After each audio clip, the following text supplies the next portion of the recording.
and welcome. You're watching this special program on the ongoing crisis at Jet Airways. I'm Ruchi Bhatia. Remember, the lenders of Jet Airways have lost faith in the ability of the airline carrier's management to steer through the mounting crisis. The banks are now in favour of a complete overhaul in the management for Jet Airways, and they also want Jet to be treated as a going concern. This is coming in at a time when lenders held a meeting yesterday which was by and large inconclusive, and the SBI chairman Rajnish Kumar also today apprising Finance Ministry on the strategy for lenders. He said that the talks with Etihad are still very much on, while adding that the lenders cannot do much if both the equity partners do not reach a consensus. He also added that they are ruling out any chances of looking at chances of bringing in new investors. Talking about a possibility of Jet facing insolvency, Rajnish Kumar categorically stated that IBC is going to be their last option. The multi-fold troubles at the one-time blue-eyed boy of the Indian skies, the implications of the airline that this is going to have on the entire sector as well, is something that we're putting special focus on this evening. Also joining us on the show to discuss more on this is Jitendra Bhargav, our consulting editor Maithili Busnurmat, and Kapil Kaul joining us on the phone line. Jitendra Bhargav, good evening. Let me first begin with you. After 5 months of working on a resolution plan, SBI, the head of the lending consortium, was unable to get either Jet or Etihad to put in more funds. Time is of essence here. That is running out. The idea now is to pump in more funds themselves and get a new management on board. How far do you think this is going to go in reviving Jet Airways? See, the time is of the essence, as you very rightly said. The last 5 months, or even for that matter, the last 8 months, if you look at it, the Jet Airways condition has been only worsening. The morale of the employees is one thing, the aircraft grounding is the other thing, losing a loss of market share is the third thing. So what anybody would be looking at Jet Airways for investment would be looking at what Jet Airways offers on the table today. With debt of an astronomical level, uncertainty that prevails on the future, Etihad still not certain whether it's going to put in more money or not. Banks are in fact playing a more pivotal role than what Naresh Goyal should be playing. It's been SBI chairman who's been holding out promise that yes, we are looking at a resolution and it is in sight. We haven't heard anything on this, a positive statement of assurance, barring the letter that Naresh Goyal sent to its own employees. There has nothing been in public domain to say that this is what Naresh Goyal himself is doing to salvage the airline. Now, this is a very unfortunate step. I wish the process by the banks or the government for that matter had been initiated some months ago. They perhaps kept believing that Etihad will come on board, Naresh Goyal will find some investment, but it hasn't happened. Now this delay is going to be proving extremely costly for Jet Airways. Right. In fact, you know, you've hit the nail on its head, Jitendra Bhargav. Let me take that point across to Kapil Kaul. Kapil, the SBI chairman today met the finance minister, apprised him of what has been happening with respect to the lenders meeting, and they are saying that there is a need to protect the interest of both creditors as well as consumers, and the larger competition in the sector, will be important to look at. They need Jet to remain a going concern. The government, of course, is finding it tough to get a buyer coming in for Air India. At this point of time, how tough will it be to find a player that is interested in Jet at all? Just look at the concerns that have been listed by Jitendra Bhargav. What will it really take to get a new player on board? First of all, I think we must agree timing is critical, and decision time is now. We've been reiterating again and again that this is a very capital-intensive business. Every week, every day lost means turnaround is difficult and costly. So timing is critical and decision is now. Now, if you look at it from a lender's perspective, I think it's time for them to decide that which of the promoter is strategic to the turnaround, because both promoters have non-negotiable positions, and it's impossible to see, unless and until something changes over the period of the next few days, that both promoters will be a part of the resolution plan. So the blenders have to decide which promoter is strategic to the turnaround and take decisions appropriately. And there are two options only, that if Etihad is to be bought out, that has to be done, or if the Jet shares are to be invoked, or Mr. Goyal has to, basically I would say that the promoter's shares are invoked. The decision is the lenders and the timing is now. In both cases, I think finding an investor for Etihad stake, and it's not only the equity value, but there is HSBC $100 million of debt which was guaranteed by them. They have a 50% in the frequent flyer program, so it's roughly talking about over 300 million. So they have to primarily find either buy out Etihad themselves or find a friendly financial institution which is largely government owned to buy out for the interim. I don't see any other option. I can't see with the deteriorating operational capability of Jet that you could buy a financial or a strategic investor apart from lenders or government-owned financial institutions. Absolutely. So, and I want to just add one thing. We should, as I said, I've been repeating, and I'm sure that the lenders led by the chairman of SBI would be aware that that if the operational capability is further is challenged, we are already having 70 planes on ground. Any further deterioration would make it very, very difficult for the operational repair to happen and turnaround to happen. So I think it's important that they take a decision now, and any delay further would be extremely costly. Absolutely, we get your point on that, and that's a very valid issue that you've raised, Kapil Kaul. Maithili, if you can come in on that. From the perspective of the banking sector, the whole point of the government being kept in the loop and then NIIF also taking in equity, can it be fairly described as a bailout? Would you say the government is taking the shield of consumer interest to defend their entire bailout plan?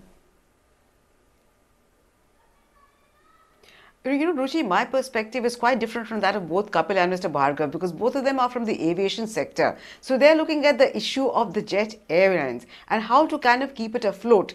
My perspective is entirely different, because my perspective is that of the bankers. And when Kapil said a friendly financial institution, my question to that would be, friendly to who? Friendly to a private airline or friendly to its depositors whose money it is lending out? So I frankly find it quite inexplicable that lenders who've burnt their fingers once with Kingfisher now seem to be doing exactly the same mistake. Why on earth should lenders put in their money unless they are very certain that there's a very sound financial case?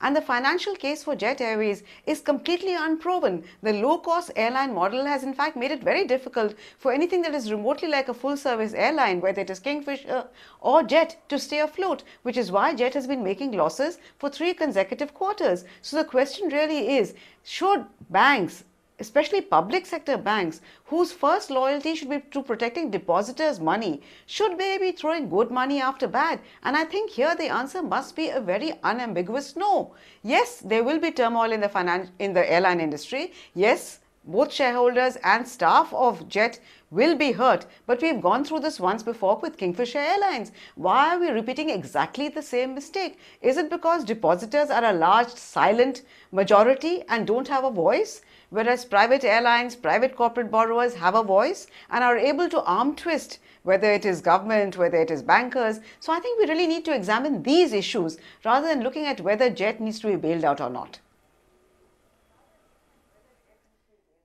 Jitendra Bhargav, if you can come in on that, the point that Maithili was making, that why should lenders really come to a rescue? Why should we have a friendly institution in the first place when the real problem lies in the way Jet Airways was being run?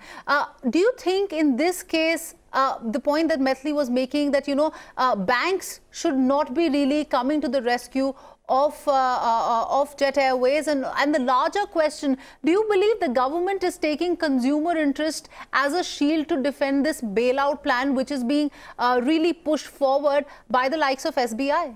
You see, I must clarify that I have at no stage advocated Indian banks coming to bail out Jet Airways. I, in fact, made a point that it seems that the SBI chairman is taking keener interest in revival of Jet Airways rather than Naresh Goyal doing the bidding. Now, having said this, we got to understand one thing very clear, that Jet Airways has been #2 carrier of India, substantial market share. If you suddenly create vacuum, it's going to create chaos. So to manage that chaos, something needs to be done. It does not necessarily mean that you are putting banks' money. There could be other ways of looking at it. Now, what we need to do is to understand first, why is it that the government is not, or Jet Airways is not finding anyone to put in more money? The market reality, the market dynamics need to be understood.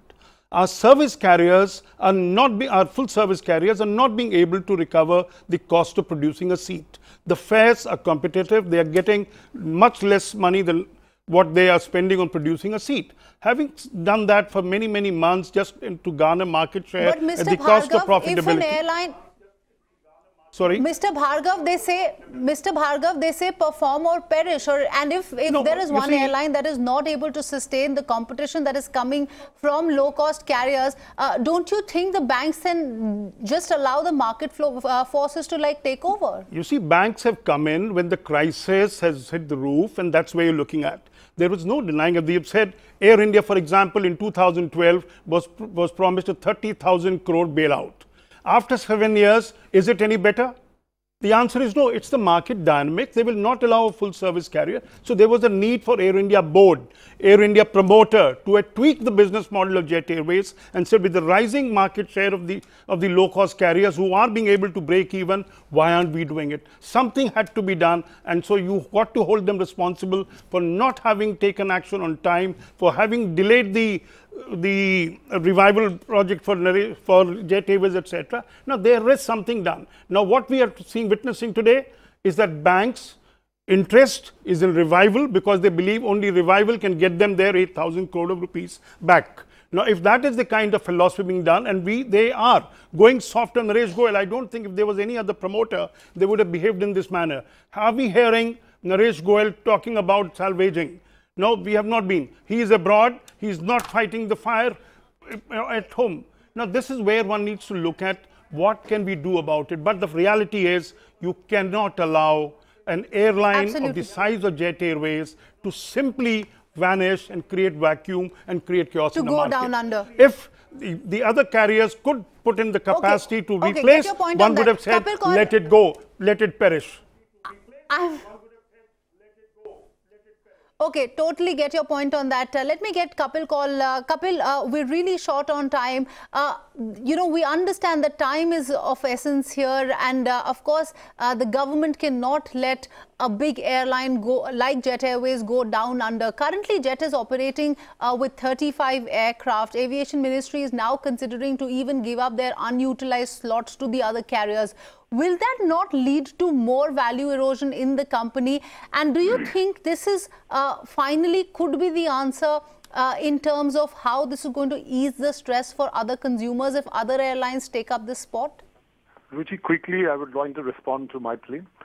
First of all, if you look at the intangible part of Jet, the great brand, great customer loyalty, network, fleet, infrastructure, and if we value that part, it's significant. On the tangible part, they have closer to $400 million of equity left in their own fleet. And the frequent flyer program, once they recover and stabilize and grow, is much valuable than what it is currently. So, and plus, most important, I believe Jet has a brand and a business case which can turn around. If it was not investable or viable or could not have been turned around, we would not have advocated the need for government intervention. So that's largely number one. Second, if the government decides to act in haste and give up slots and pass it on to the other companies, the value erosion will be faster, and for investors to come on board to find slots at scarce airports will be very difficult. I'm also hearing what they did in the case of SpiceJet when SpiceJet was initially grounded, that they stopped advance purchase by the consumer, which is critical to the capitalization of low cost, but even for full service carriers. So they have to be responsible. They must not do anything which will fast track Jet's closure. So it's important that there is a responsibility around by the government, by the DGCA, by all the stakeholders. Critical element is decision. If you have to decide to close it, All right. Better a decision is taken now, but Jet has to be retrieved, whether it is government funded or a new private investor comes in. You cannot afford to let Jet go. It's too large enough loss. So it's important that the decision is now. It's in favor of bailing out Jet. All right. Kapil, Maithili, I will give the last 15 seconds to you. You know, you heard both Kapil call as well as Jitendra Bhargav. They are saying that there is a lot of brand value that's associated with Jet Airways, and it is in the best interest. And the banks would have, in fact, realized that this is an investable company, and which is why they're now looking to change the management. Do you buy that argument, and do you believe that, you know, not going to NCLT was perhaps a good decision that was taken by the lenders? Not at all, Ruchi, because I fail to understand why a country which is willing to allow power producers to go to the NCLT, steel producers to go to the NCLT, is not willing to let an airline go into NCLT. Because the problem really is that Mr. Naresh Goyal, so reports say, that Etihad wanted him out. Now, as Raghuram Rajan said earlier, no promoter has a birthright, you know, a God-given right to stay in charge throughout. So if he does not want to exit, there is no reason why banks should come to his rescue or to Etihad's rescue. If Etihad wants to exit, let them find a buyer. Why should banks buy its stake? So I fail to understand, and I'm very much against bank using public money. Let me repeat, this is public money to bail out an airline in a country which has taken the IBSE route, which has accepted that if an industry is not viable, if a commercial borrower is not viable, a corporate entity cannot run its business well, then it has to be taken to the cleaners. I'm afraid this is not negotiable, and it would be a colossal mistake to throw good money after that. All right, two different views coming in here from our panelists. On that note, let me thank all our guests, Maithili Busnurma, Jitendra Bhargav, as well as Kapil Kaul, for joining us and making sense of all the developments that are happening currently in Jet Airways. With that, we're completely out of time. Many thanks for watching.